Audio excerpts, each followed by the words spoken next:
This is my Volvo 242 project car. And here is its broken 5-cylinder engine swap. Today, we're pulling the engine out, tearing it down to examine the full extent of the damage, and ultimately deciding which engine will go back in the car. Yeah, I don't know about that. A lot of pros and cons to weigh. I've been working on this car for the last decade and have gone through my fair share of highs and lows. I'm beyond ready to get past engine issues and focus on other details, but we're not there quite yet. It appears that foreign object damage in cylinder 5 resulted in low compression, which begs the question, where did that object go after bouncing around in the cylinder? What else did the foreign object destroy while inside the engine? Is the head usable? And more concerningly, did it take out the rather expensive Garrett turbo as well? Let's find out. It's not supposed to be this difficult. So, I don't know. This is the engine that's been powering my Volvo 242 for a while now. A built 5234T3 from a 1998 Volvo S70 T5. This engine's history in the car over the last roughly 10 years has been anything but smooth sailing, and much of that has been due to my own mistakes tuning the standalone ECU. For a while though, it had a solid tune making good power.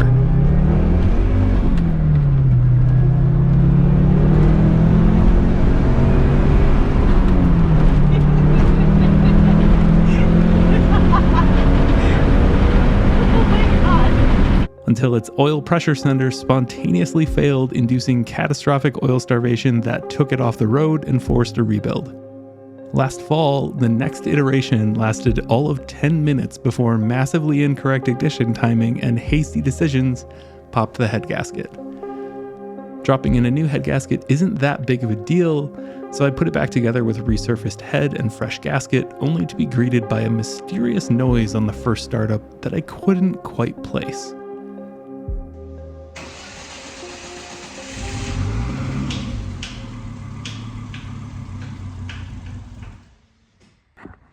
That led to a round of testing, revealing that cylinder 5 was losing compression past the rings, and some signs of significant damage in that cylinder. The plan for this video is simple. Pull the engine, tear it down, inspect the damage, and assess whether to rebuild this engine or move on to the B5234T5 from an earlier video.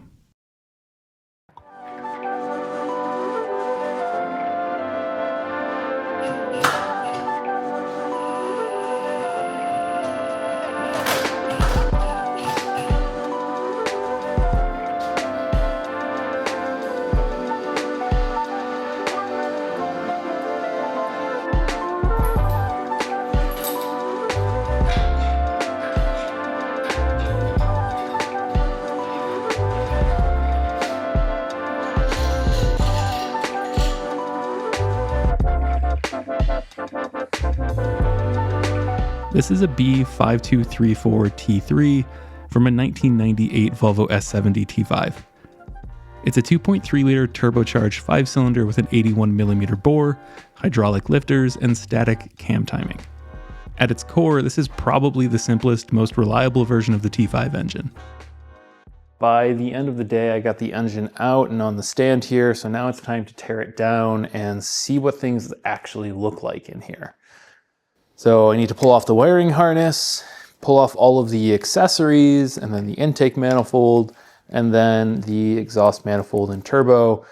Then the head can come off and we can inspect things inside of the engine.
All the accessories are stripped off of the engine now, so we're pretty much at the point where I can truly start taking the engine itself apart and inspecting the damage.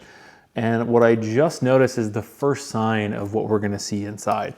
So looking at all of these exhaust ports, you can see these first four look pretty normal, but cylinder 5 is totally oil soaked in here.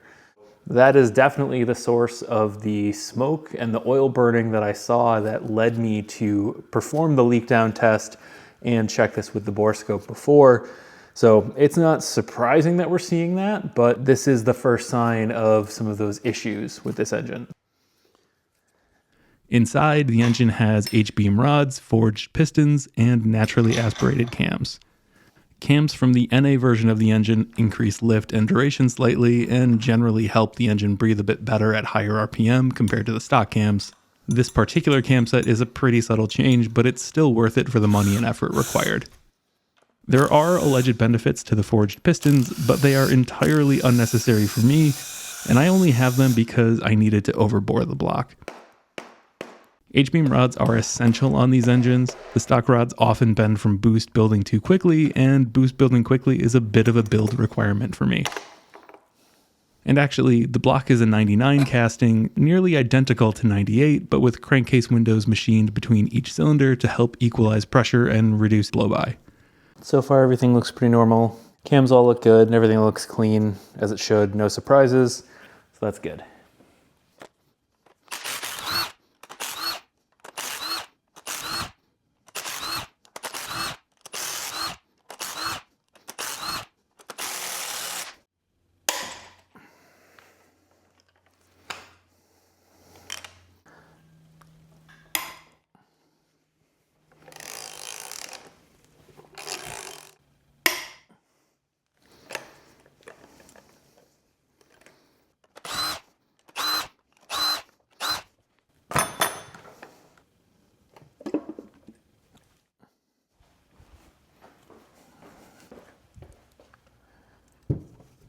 So I let this sit overnight, figured I would come back today fresh, get things a little bit cleaned up in here, and then take a look at what we've got going on and assess what the situation is. So I can see the damage in cylinder 5 is pretty close to what it looked like through the bore scope.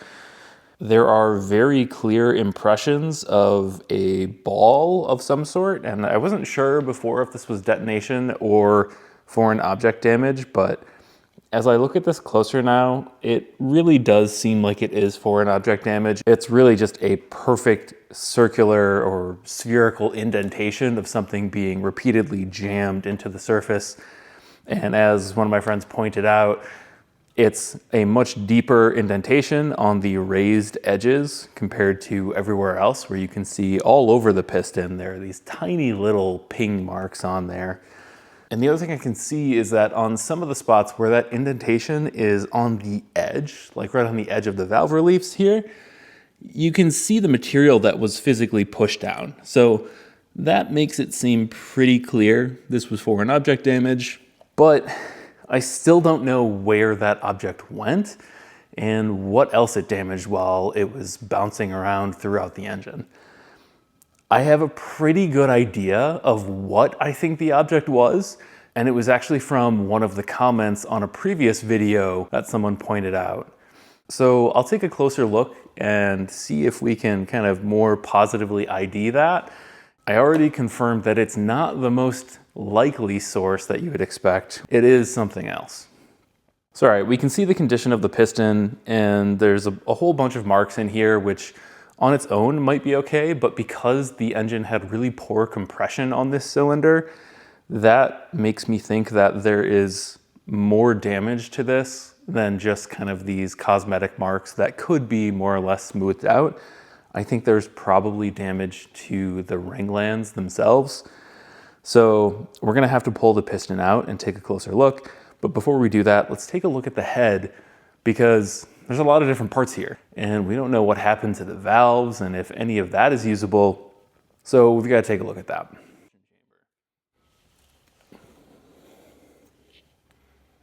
I mean, it's kind of the same marks. You know, it really is basically the same marks that we see on the piston. So we've got some pretty deep gouges in here. but I can also see on the edges of the valves, there's some marks in here as well.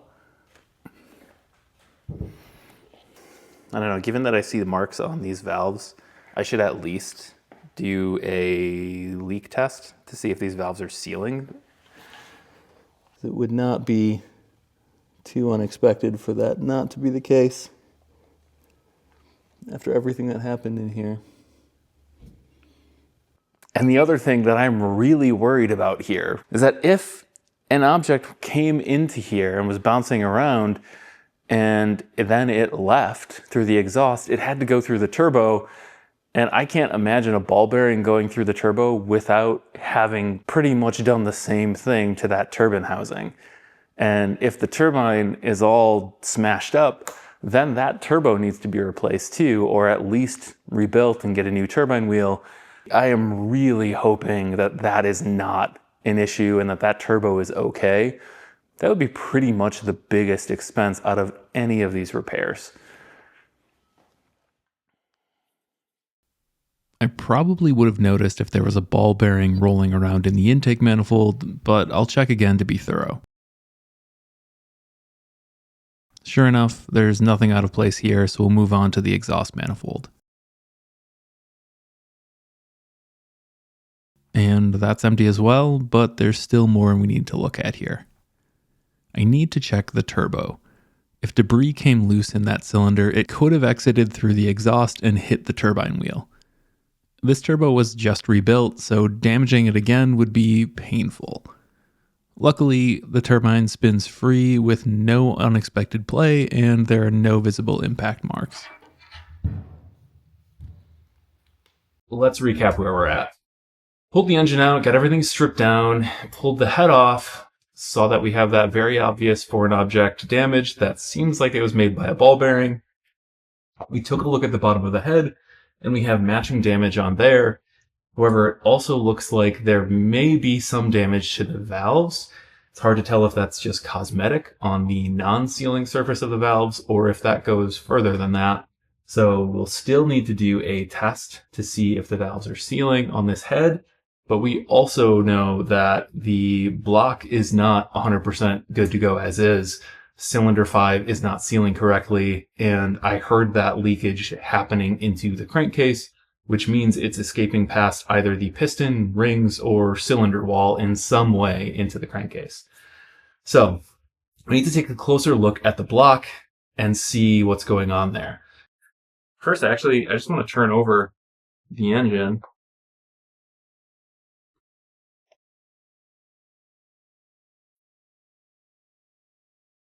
There is one kind of gouge in here that I'm a little worried about because it's really close to the top of the cylinder.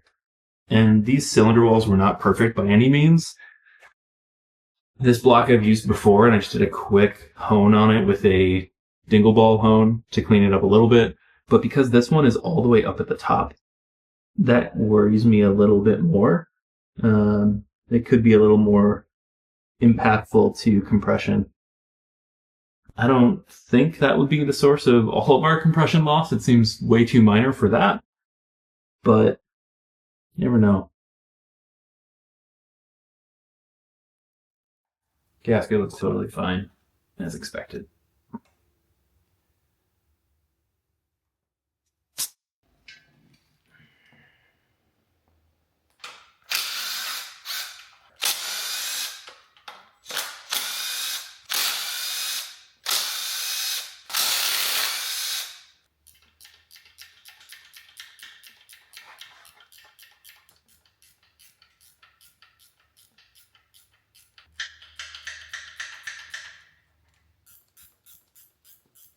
A lot of bolts on these engines.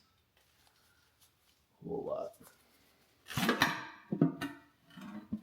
Yes, it was.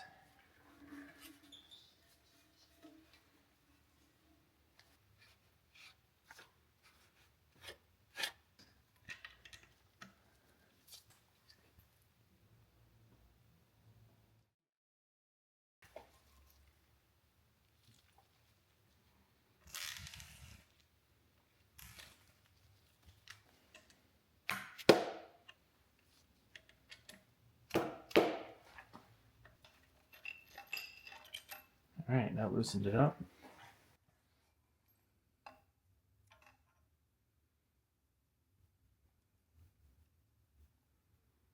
All right, that's our rod bearing. That looks great.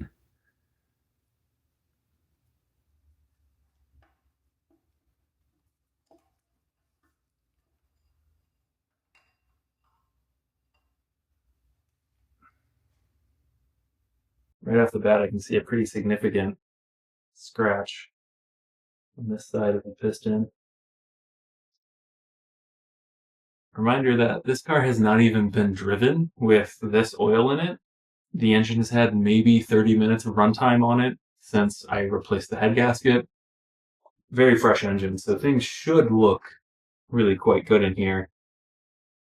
Definitely more scuffing on the pistons than there was. All right.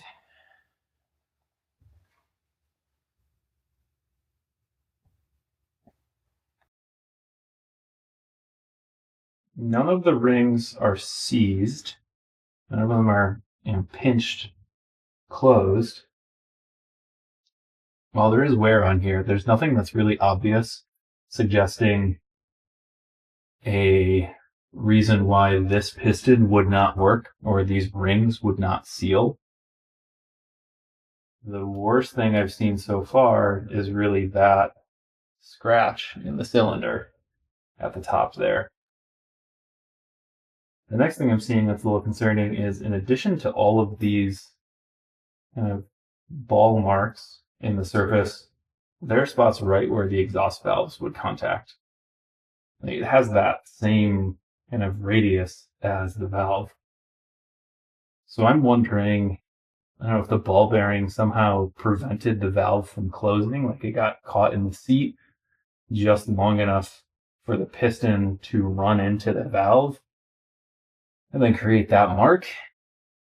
And if that's the case, then I guess it probably would have damaged the valve as well. So that's concerning.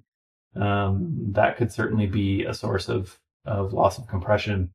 Even though when I tested this, I don't remember there being leakage past the valves from what I remember. And I guess I'll have to look back in the old videos, but I thought that leakage was pretty much all coming from, at least it sounded like, coming through the crankcase. So assuming that would mean past the rings and the cylinder walls into the crankcase. So again, I don't think there's a ring issue with this. I don't see any spots that look like an issue, and the rings move smoothly. But that scratch in the top of the cylinder wall, that might be enough. That makes me think about not using this engine again and instead just moving over to the newer one and taking a little bit of extra time. I feel like I always end up in the same spot with this car. Anytime I have an engine issue like this, I'm always left wondering and debating what path I should go. Should I go the path of make everything as perfect as possible and dump a whole bunch of money into it? Or should I try to save some money and kind of just scrap together what I can, what I have here? And at this point, I think I've had pretty much the same success and failure rate from both ways. So I don't know. There's not one path or the other that feels super obvious to me at this point. I'm gonna have to think about this a little bit more. Rod's good. Bearings are good. Piston is pretty scuffed, very bruised from that foreign object damage, but the rings look okay. Cylinder wall is questionable with that scrape at the top that does catch a fingernail. Meanwhile, the other block that I have has the original bores, original pistons, 146,000 miles, which really isn't that much for these. Or maybe it was less than that. Maybe it was 130 something. But anyway, that one's certainly fresher than this. And I don't know. I like the idea of stock bore, stock pistons, and just upgrade the rods. take advantage of better geometry, take advantage of a better head. There's always a lot of pros and cons to weigh. Before making a decision though, we need to look closer at the head, specifically the valves. Because of the marks I found on both the valves and piston, I want a quick gut check to see if that's significantly impacting the valve's ability to seal, contributing to compression loss. I've tested a couple other heads using this tester, so I have an idea of what good should look like, and this head should be as good or better than the others I've tested.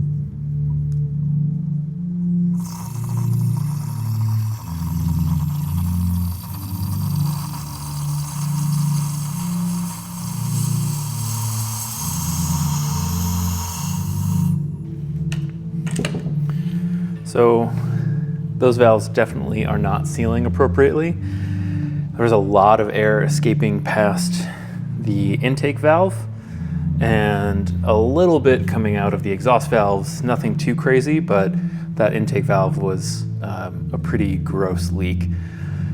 So this definitely needs some valve work done. If it just is this one cylinder that needs some work on the valves, that's not a big deal. The rest of it should be pretty good because this head was redone not very long ago. It wouldn't be very expensive to just have this one cylinder taken care of, fix the one that's an actual problem.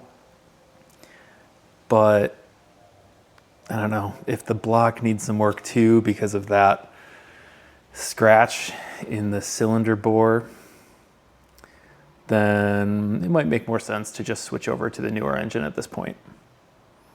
It'd be kind of nice to have a more stock bottom end with factory pistons and bores and just kind of be done with some of the defects that are on this block. Even though they should be realistically fine, I don't know. You have to think about how much money I want to put into this as opposed to just jumping ahead to that other engine.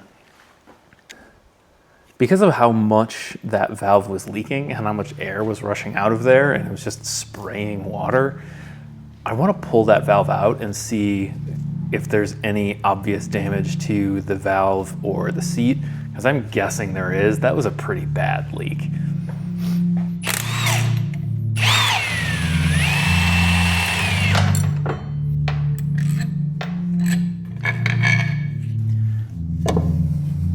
This is actually the spark plug that was in this engine when I reassembled it, and it went bad.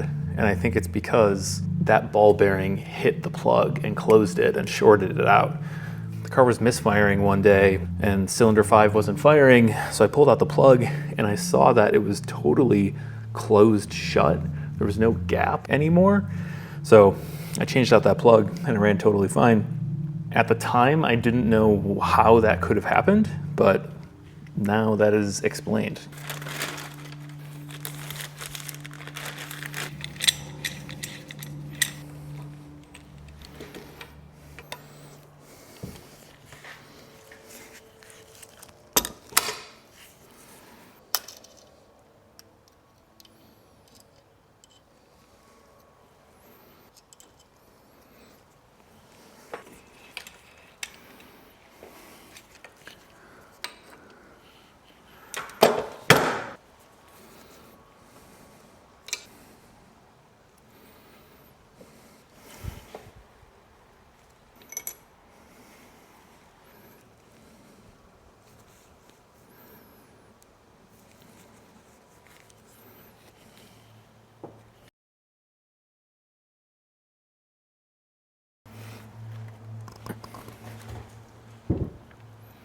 So just looking at it, I don't see any obvious, like big dramatic dents or anything like that. On the front face of the valve, the non-sealing side, there's definitely a pretty big dent in it. That's probably from that ball bearing. And I can see some around the edge, but they're not in the sealing area. They're outside of that. Not as dramatic as I was expecting to find.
I mean, it's not perfect by any means, but I kind of get the feeling that just lapping in these valves again would actually get them to seat appropriately.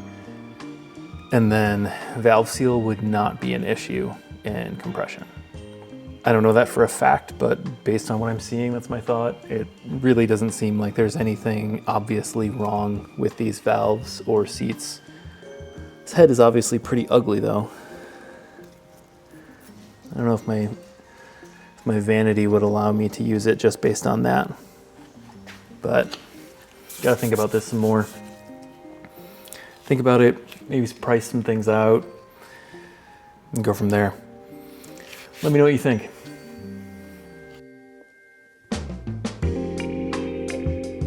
So let's run that all back. I initially pulled the engine because I saw excessive oil smoke from the tailpipe, discovered excessive leakage from cylinder 5 into the crankcase, and saw foreign object damage on the piston with a scope. This was all following a first startup after replacing the head gasket, where there was a random ticking sound for about 30 seconds. After pulling the engine, I confirmed foreign object damage to both the piston top, head, and valves, along with suspected valve to piston contact, which prompted me to leak check the valves with a pressure tester. This showed that there is some leakage from the valves, but I think it might clean up by just lapping them. The seating surfaces on the valves and seats didn't appear damaged, just worn. All in all, the head should be usable with a little work, despite the ugly damage in the chamber. Now, the block. There's one small scratch in cylinder 5 right at the top of the piston ring's travel that I initially dismissed. It's relatively short, about 8 millimeters, but it's deep enough to be problematic. Running a fingernail across it catches on it, and you can see that it's stained black, presumably from oil or combustion gases escaping past it. Fixing that would mean boring the block and getting a new set of pistons. Because of that, unless someone convinces me otherwise, it makes more sense to set this engine aside and prepare the B5234T3 with stock pistons and bores. Wait, there's one more thing we need to look at. I keep mentioning the ball bearing that did all this foreign object damage, but I haven't talked about where that ball bearing came from. When I removed the cam cover, you saw the tools I used to hold down the cover while unbolting it. These tools have thrust bearings that allow you to spin the handles while they're compressed. These thrust bearings are comprised of a ring of ball bearings loosely suspended in a cage. As it turns out, these can fall out.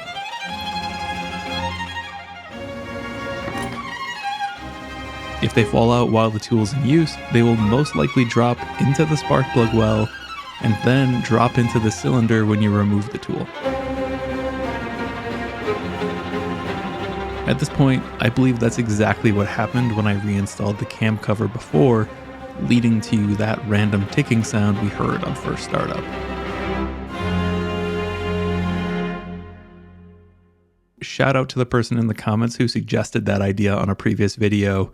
This seems to be confirmed at this point.